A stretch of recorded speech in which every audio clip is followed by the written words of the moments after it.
নমস্কার বন্ধু, আপনারা দেখছেন astrology technical Bengali YouTube channel. আজ আমি আপনাদের সঙ্গে আলোচনা করছি খেলাধুলার সুনাম, যে সমস্ত ব্যক্তিরা খেলাধুলায় সুনাম অর্জন করে ও খেলাধুলার প্রতি আগ্রহ, সেই সমস্ত ব্যক্তিদের হাতের রেখা কেমন থাকে সেই বিষয়ে। চলুন মেন বিষয় শুরু করি। যে সমস্ত জাতক ব্যক্তিদের হাতের রেখা দ্বারা বোঝা যায় যে তারা খেলাধুলায় সুনাম অর্জন করবে বা খেলাধুলার প্রতি আগ্রহ আছে বা থাকবে, সেই সমস্ত ব্যক্তিদের হাতের রেখার কয়েকটি আমি পয়েন্ট বলবো। চলুন মেন বিষয় শুরু করি। 1 নম্বর পয়েন্ট, করতল শক্ত ও চওড়া হয়ে থাকে। যাদের খেলাধুলার প্রতি আগ্রহ আছে বা খেলাধুলায় সুনাম অর্জন করে তাদের করতলটি শক্ত ও চওড়া ধরনের হয়ে থাকে। 1 নম্বর পয়েন্ট। 2 নম্বর পয়েন্ট, হস্ত আঙুলগুলি চৌকা হয়। মানে হাতের আঙুলগুলি, যারা খেলাধুলার প্রতি আগ্রহ আছে বা সুনাম অর্জন করে তাদের এই হস্ত আঙুলগুলি চৌকো ধরনের হয়, এরকম চৌকো ধরনের হয়।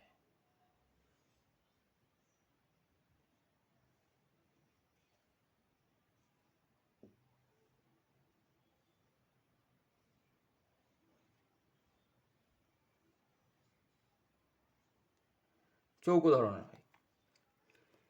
2 নম্বর পয়েন্ট গেল। 3 নম্বর পয়েন্ট, ক্ষেত্রগুলি খুব ছোট ও নিচু হয়ে থাকে। যারা খেলাধুলার প্রতি আগ্রহ থাকে সেই সমস্ত জাতক ব্যক্তিদের। 4 নম্বর পয়েন্ট, শনির আঙুল অন্যান্য আঙুলের থেকে লম্বা হয়ে থাকে। যারা খেলাধুলার প্রতি আগ্রহ বা খেলাধুলার দ্বারা সুনাম অর্জন করে থাকে তাদের এই আঙুলটিকে শনির আঙুল বলা হয়। এই আঙুলটি বা এই আঙুলটির থেকে লম্বা হয়ে থাকে,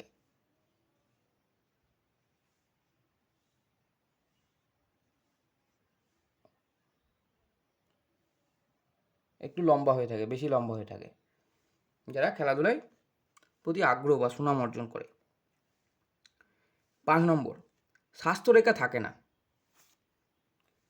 এই রেখাটিকে বলা হয় স্বাস্থ্যরেখা। এই স্বাস্থ্যরেখা, যারা খেলাধুলার প্রতি আগ্রহ বা খেলাধুলা দ্বারা সুনাম অর্জন করে তাদের স্বাস্থ্যরেখা থাকে না। আর যদি থাকে তাহলে তা খুব স্পষ্টভাবে থাকে।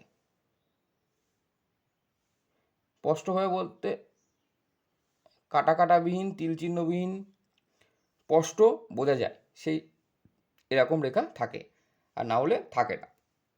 যারা খেলাধুলার প্রতি আগ্রহ থাকে সেই সমস্ত ব্যক্তিদের। 6 নম্বর পয়েন্ট, শুক্র ও রবিতে শুভ চিহ্ন থাকে। এই ক্ষেত্রটি হচ্ছে শুক্রের ক্ষেত্র। এই শুক্রের ক্ষেত্রে চতুষ্কোণ চিহ্ন থাকতে পারে যারা খেলাধুলার প্রতি আগ্রহ, বা রবির ক্ষেত্রে চতুষ্কোণ চিহ্ন থাকতে পারে, বা স্টার চিহ্ন থাকতে পারে। রবির ক্ষেত্র ও শুক্রের ক্ষেত্রে শুভ চিহ্ন থাকে। 7 নম্বর পয়েন্ট, আয়ুরেখা হৃদয়রেখা থেকে অনেক দূরে অবস্থান করে। এই আয়ুরেখা হৃদয়রেখা থেকে অনেক দূরে অবস্থান করে। যাদের খেলাধুলার প্রতি আগ্রহ বা খেলাধুলার দ্বারা সুনাম অর্জন করে সেই সমস্ত জাতক ব্যক্তিদের এই আয়ুরেখা হৃদয়রেখা থেকে অনেক দূরে অবস্থান করে। আর শিরোরেখা আয়ুরেখা থেকে পৃথক থাকে, মানে একসঙ্গে থাকে না। এই হৃদয়রেখা এই আয়ুরেখা এই রেখাটাকে বলা হয় শিরোরেখা, আর এই রেখাটাকে বলা হয় আয়ুরেখা। এই শিরোরেখা আর আয়ুরেখা পৃথক থাকে, একসঙ্গে জুড়ে থাকে না। যাদের খেলাধুলার প্রতি আগ্রহ বা খেলাধুলা দ্বারা সুনাম অর্জন করে সেই সমস্ত ব্যক্তিদের। তো বন্ধুরা, আজকের মতো ভিডিও এই পর্যন্তই। দেখা হচ্ছে পরবর্তী ভিডিওতে। ততক্ষণ আপনারা ভালো থাকবেন, সুস্থ থাকবেন। আর এই ভিডিওটি যদি আপনাদের ভালো লাগে লাইক, কমেন্ট ও শেয়ার করবেন ও চ্যানেলটিকে সাবস্ক্রাইব করবেন।